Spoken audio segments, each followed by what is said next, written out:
or relaxing in her pool. She's also very fond of stalking her animal caretakers, not seeming to realize she's white and can be easily seen from anywhere in her enclosure. Cameron is now the Brad Pitt of the big cat world.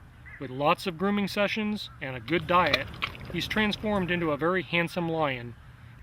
His mane is particularly impressive, stretching down to his stomach, and with many different color variations, he's always looking good. Well, most of the time. You can hear Cameron roaring almost every day at the sanctuary. Joseph, our other male lion, lives on the other side of the lake and often replies to Cameron's roars. He's also goofy like Zabu at times. Cameron loves trying to catch his own tail, playing with enrichment, and having a good old relaxing roll around on his lawn. His favorite time of year is Christmas, as this is when we plant donated Christmas trees in the animal enclosures, and he truly loves the smell of pine. But he never lets you forget that he's a wild animal. It's a privilege to be able to provide Cam and Zabu with a permanent home for the rest of their lives, where they not only entertain us with their antics, but also help educate the public about the plight of their cousins in the wild and in captivity.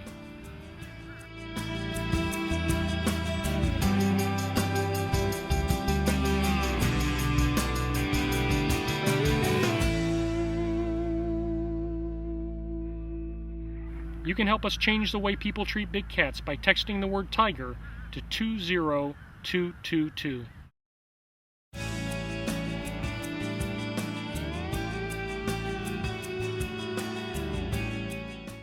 Cameron and Zabu were both rescued from a roadside zoo in New Hampshire where they lived together. Cameron is a male African lion and Zabu is a female white tiger. They're often referred to as BCR's odd couple because these two species would not naturally live together in the wild or in captivity. Cameron and Zabu were born at the roadside zoo and then raised together in hopes of them crossbreeding to create white liger cubs. Ligers are unnatural hybrids not found in the wild that often suffer from an assortment of birth defects. These animals are not an actual species and should not be bred as they serve no part of any conservation plan.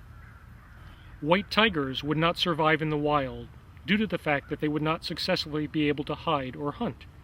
Humankind has exploited white tigers in captivity through inbreeding, and because of this, white tigers also carry many genetic flaws. Zabu is no exception, as she has a hare lip and cleft palate. Unfortunately, since these hybrids are so popular with the public, they're constantly being inbred in order to profit from them. The fact is that different attracts people's attention, and people bring along with them money. We rescued Cam and Zabu back in 2004. When they arrived at the sanctuary, they were obviously tired and stressed from the long journey. Zabu was a very dirty white tiger, and Cameron looked like a completely different lion compared to what we see today. Cameron's former keepers told us that he'd been through a very tough time and had lost a lot of weight due to starvation. Zabu headed straight for the pool to get cleaned off, while Cameron got used to his new surroundings. Whenever the sanctuary rescues cats that are living together, we make every attempt to keep them together. Cam and Zabu were true companions, and we had to do whatever we could to make sure this happened. We don't allow any breeding at Big Cat Rescue, so we decided to give Cameron a vasectomy. When he first arrived at the sanctuary, Cameron was too thin and weak to survive the procedure, so we had to wait for him to build up his strength. While a simple neuter would have been easier, we learned that in doing so, there was a strong possibility that Cameron could lose his big, thick mane. We designed and constructed a huge enclosure for this special couple, where they were finally reunited once we were sure no breeding could take place. Today, they are very popular residents amongst animal caretakers and guests alike. Zabu is a very energetic tiger, and while Cameron tries to sleep away the day like lions do, she's oftentimes pestering him to play. And when Cam is happy being lazy,